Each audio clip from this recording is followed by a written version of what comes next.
समाधीला मिठी मारून रडायला लागले. काय दिसलं होतं माहितीये? या समाधीत खाली माणूस जिवंत आहे की नाही हे पाहण्यासाठी जे मशीन ठेवलं होतं ना, तो काटा त्याच्या मॅक्झिमम अंशाला छेदून तुटून स्प्रिंगा निखळून पडल्या होत्या. फॉरेन मधली काही माणसं आळंदीला आली.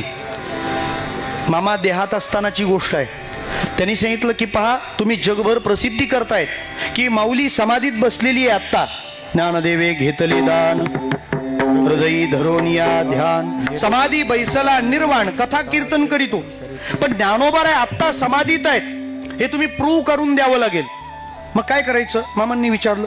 त्या लोकांनी सांगितलं समाधी उघडावी लागेल. ते म्हणाले लोकांच्या भावनेचा प्रश्न आहे, तुम्ही असं काहीतरी यंत्र शोधून आणा की आतमध्ये जिवंत माणसाच्या संवेदनाही कळतील आणि समाधी उघडावी लागणार नाही. प्रत्यक्ष त्यावेळेला जे अनेक वैज्ञानिक मामांच्या सोबत होते त्यातले